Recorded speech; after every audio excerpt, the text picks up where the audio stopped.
I live a full life and travel deeply. For decades, Elvis Presley has been one of the most recognizable and intriguing individuals in American music history. His image, which is equal parts rock god and sad tale, has stood the test of time.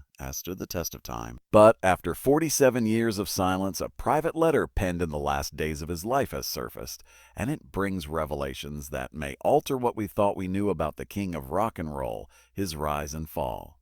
Elvis' journey to prominence was unlike anything witnessed before. From humble beginnings in Tupelo, Mississippi, he erupted like a lightning bolt, young, captivating, and obviously gifted. With his sensuous voice, defiant sneer, and hip-shaking swagger, Elvis Presley sparked a cultural revolution. He did more than just sing. He smashed stereotypes, energized crowds, and introduced black rhythm and blues to the mainstream via a white Southern lens. Some lauded him as a cultural bridge. Others accused him of cultural thievery. But no one could deny whether they loved him or hated him. He revolutionized rhinestones. By the early 1970s, however, the gleam had faded. Behind the flashy jumpsuits and Las Vegas lights, the king was unraveling. His marriage to Priscilla Presley ended in infidelity and emotional retreat. His developing reliance on prescription pharmaceuticals was no surprise to those closest to him. But it was covertly facilitated by doctors and associates who kept the money engine running, often at the expense of Elvis' health. Pills flowed freely. Warnings were ignored. On stage, the Fishers appeared. He was brilliant some evenings, yet fat and disoriented on others. He slurred through the lines and forgot them. Nonetheless, the masses continued to gather, worshiping a guy who was already dying. The Elvis myth, meticulously cultivated by the media and handlers, obscured the truth. He wasn't only an entertainer. He was a brand, a symbol, and a multi-million-dollar business. Inside Graceland, the picture was dimmer. Surrounded by the Memphis Mafia, Elvis became paranoid and reclusive. He walked the halls with guns, quoting scripture incessantly and discussing divine missions and government machinations. Rumors, uncontrolled outbursts, near overdoses, and even suicide attempts were suppressed by those who protected the image. Nonetheless, the legend endured. Elvis did not only revolutionize music, he redefined the concept of celebrity itself. And in doing so, he became one of its first and most devastating victims. The secrets of the spotlight. Despite the public adoration, shouting crowds, gold records, and unending media coverage, those closest to Elvis understood there was a much darker side. Under the rhinestone jumpsuits and Southern charm, there was a guy on the verge of suicide. Affairs, prescription drug misuse, and financial irresponsibility were not tabloid fiction. They were the daily realities within Elvis' personal circle. Women came and went. Some were brief flings, while others were complex, tumultuous relationships. He was not concerned about loyalty. Control was. Priscilla was not the only person who felt emotionally abandoned. Elvis became increasingly unstable and demanding, relying not just on narcotics, but also on the complete obedience of those around him. Many in his so-called Memphis Mafia lived in quiet anxiety, knowing that expulsion from the King's Court meant losing not only money, but also their identity. Prescription medicines were everywhere. Uppers to wake, downers to sleep, and pain relievers to work. He had a pharmacy at his fingertips, fueled by doctors who were more concerned with appeasement than health. Addiction, wrapped in wealth and stardom, became his new normal. Behind closed doors, he was unraveling. Mental, physical, and emotional, financial mismanagement made matters worse. Despite earning millions, Elvis died with a surprisingly little inheritance, depleted by bad transactions, an extravagant lifestyle, and a large entourage. Colonel Tom Parker was at the center of it all, receiving an estimated 50% of Elvis' profits. Many believe Parker intentionally kept Elvis busy, medicated, and distracted in order to keep control. Over time, friendships deteriorated. Trusted companions left or were pushed away. Loyalty gave way to paranoia. In its place arose fantasies. Elvis began to regard himself not only as a performer, but also as a spiritual messenger, philosopher, and even a government agent. He wore a badge from President Nixon, believing that he could combat the drug pandemic that was eating him. Some claimed Elvis had lost himself. Others claimed he never had true agency, that he was sculpted, used, and eventually destroyed by the popularity that brought him to prominence. The tale endured, but the man who created it passed away quietly, long before the curtain fell. The Memphis Mafia and the Growing Divide. The Memphis Mafia, Elvis' inner group of cousins, childhood friends, bodyguards, and hangers-on, was intended to keep him safe. To the public, they were faithful companions who assisted the king in navigating renown. But behind the scenes, the situation was significantly more convoluted. Their loyalty, while genuine at times, was questionable. Following Elvis' death, the illusion of fraternity disintegrated. Allegations of enabling, exploitation, and treachery appeared in books and tell-alls. They knew too much. They witnessed everything. And for years they kept quiet. Until they didn't. These folks had front-row seats for a slow-motion collapse. They witnessed Elvis go deeper into addiction and paranoia. There were whispered interventions and rejected pleas, but also drug handoffs and forged prescriptions. Some were complicit. Some people were afraid. Others simply needed their paycheck. What's the truth? Many people benefited from his prominence and indulged in his indulgences, women, drugs, and cash, all while claiming to be defenders. Inside Graceland, tensions grew. Late-night rants fueled by sedatives and stimulants, medication bottles that vanish, and security cameras set up to monitor insiders rather than fans. Arguments erupted behind sealed doors over money and betrayal. Elvis became increasingly paranoid and turned on his confidants. He no longer trusted the people he had considered brothers. The circle that had provided comfort turned into a cage. He withdrew from both the mafia and his family. Lisa Marie noticed him less. Even Priscilla, who was divorced, was excluded. Something was growing, an invisible pressure pressing from all sides, a terror he couldn't identify. Elvis began to recede, whether it was due to a fear of mortality, the weight of regret, or the awareness that he had lost control. He strolled Graceland alone, immersed in literature about religion, mysticism, and conspiracies, something he couldn't speak aloud. At least not for them.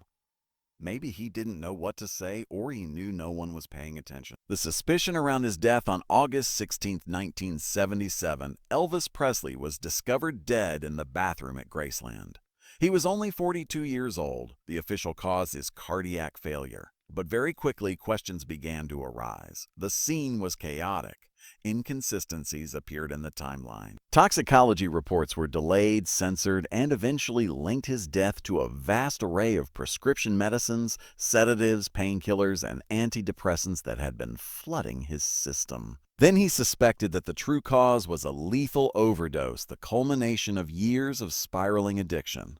However, that explanation generated awkward concerns about the doctors who gave him, as well as the entourage that turned a blind eye. And the estate, which looked to benefit handsomely from his legacy. Was his death due to natural causes or the result of years of neglect, secrecy, and mismanagement? Some have even claimed that evidence was suppressed or altered to perpetuate the idea, keeping Elvis marketable in death in ways he could not be in life.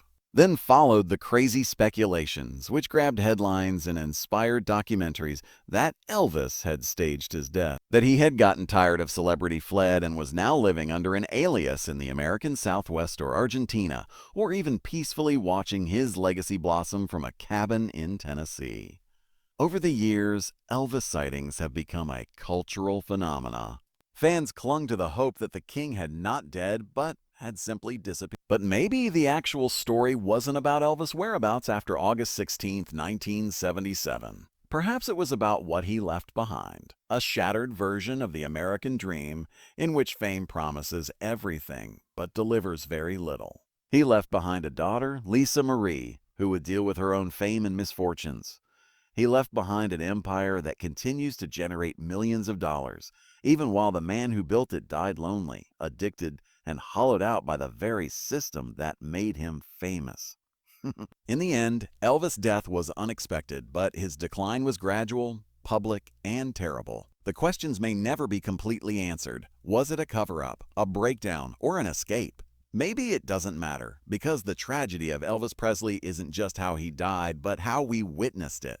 The letter no one expected to receive was discovered in early 2025, sending shockwaves across both the Elvis community and the wider cultural world. A sealed package was discovered at a private estate sale in Tupelo, Mississippi, buried among dusty mementos, concert posters, and personal effects long thought lost. Once authenticated, specialists confirmed the origin. The letter had been hidden in Elvis Presley's personal desk at Graceland for more than 4 decades. The handwriting was obviously his, crooked and familiar, scrawled in blue ink on aged stationery.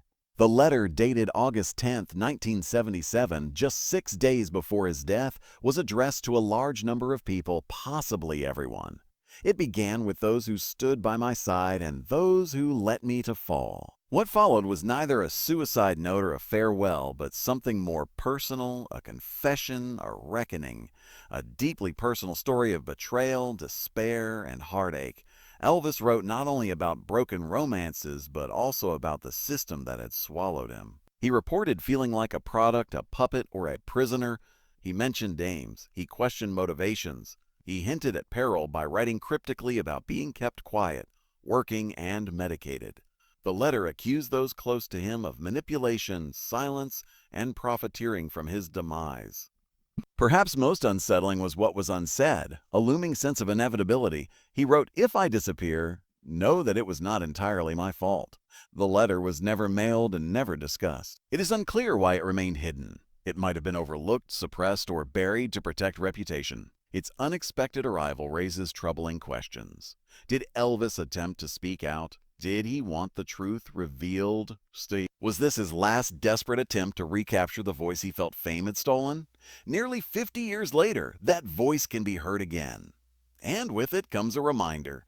Behind the image was a guy agonizing, unraveling, and longing to be heard, a king's final word. The letter begins simply and heartbreakingly, "To those who said they loved me." What follows is more than just a call for aid. It's an outburst of long-buried rage. It's rough, jagged, and quite specific.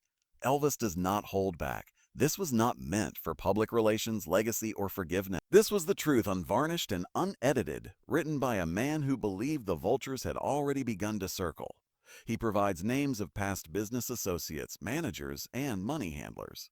Accuse them of bleeding him dry while laughing in his face. "I gained millions and somehow ended up being owned by everyone except myself." He writes, "Colonel Tom Parker sold my soul to Vegas with no one stopping him. Not any of you." The venom grows stronger as he turns to his so-called buddies, the fabled Memphis Mafia. "You fed off the throne like leeches," he says in one chapter. "You handed me every medicine I took. Every time I passed out, you stepped over me. You laughed when I couldn't recall the lyrics. You allowed the king to become a punchline while you cashed the checks." He compares them to the royal guards who allowed the castle to burn, too comfy in his shadow to sound the alarm. However, the most painful aspect of the letter is left for his family. He writes, "Even my blood sold me out. In public, everyone grins, but in private, no one speaks." You safeguarded the name, not the dude. You buried the facts in order to leave a legacy. While no outright charges of abuse are made, the emotional betrayal is clear. There is resentment toward people who he believes whitewashed his tale to protect their own reputation. People he trusted to keep Elvis true to himself, rather than the cartoon character he had become in the public eye. He also mentions Priscilla, but with genuine regret rather than anger. "You stopped loving me once I ceased being magical. Perhaps you had to. Perhaps I deserve it. But I've never stopped needing you." His daughter, Lisa Marie, who was 9 years old at the time, is referenced briefly but severely. "Tell her you loved her. Tell her you wanted to be better." But I couldn't hear her above the noise. Throughout the letter, Elvis describes his celebrity as a golden prison, writing, "They called me the king, but I wasn't free. I could not walk down the street. I couldn't cry unless it was a headline. I smiled. I danced. I perished in pieces as the world applauded." He admits, possibly for the first time in paper, to his heroin addiction. "I became fixated on whatever made the cacophony cease. Some of it arrived in bottles. Some of it originated from people." Near the end of the letter, he writes one of the most chilling lines. "If I don't wake up one morning, don't call it an accident. Call it as it is. Slow murder, one pill at a time. Signed off by those who claim to care." He ends with a cryptic plea. "Burn it if you have to." Don't pretend you didn't know. You all knew. You only needed me to continue singing. The letter was never mailed or shown to the public until now. And with its emergence, the Elvis Presley myth not only unravels but also ignites. The legacy is evaluated. With this letter, Elvis Presley's story changes forever. It is no longer limited to the glittering mythos of Graceland tours, impersonator contests, and record-breaking album sales. It becomes raw, unadorned, and human. For the first time, we are not reading headlines or hearing second-hand reports. We're hearing him without handlers, sand stage lights, or a microphone. Elvis was not only an addict, he was a victim of something far bigger and more sinister. A machine designed to elevate, devour, and trash. He was created as a myth and then smothered by it. The medications alleviated the ache, but the true poison was the expectation to always be Elvis, to smile, sing, entice, and perform regardless of the cost. The man who gave the world so much was never permitted to be anything other than the world's perception of him. He was consumed by a system that marketed his revolt, sanitized his suffering, and concealed his demise under sequins and set lists. A system in which managers got 50%, pals grabbed pills from his personal stash, and physicians scribbled prescriptions like autographs, and no one had access to the king save the man himself. And now, 47 years later, we hear his voice for the final time, not crooning from a record, but imploring from a paper, not acting, but confessing, not dazzling the audience, but warning the world. His concluding words do not appeal for pity. They demand truth, reckoning, and accountability. In this letter, he does not wish to be remembered as a saint or legend. He only wants to be remembered as a man who is flawed, exhausted, and stuck. A man who was adored by millions yet was eventually abandoned by those who should have protected him the most. Perhaps the most painful realization of all, Elvis never really left the building. He was locked inside by fame, terror, and the people who relied on him to keep singing until his body gave out. Obviously, the legend will endure. The jumpsuits will still glitter. The records will continue to spin. But now we know more, something real. Behind the king stood a prisoner. There is a caution behind the icon, and one obvious truth rings out louder than any chorus he has ever sung between the paragraphs of that forgotten letter. They did not murder Elvis all at once. They did it slowly. They did it while we watched.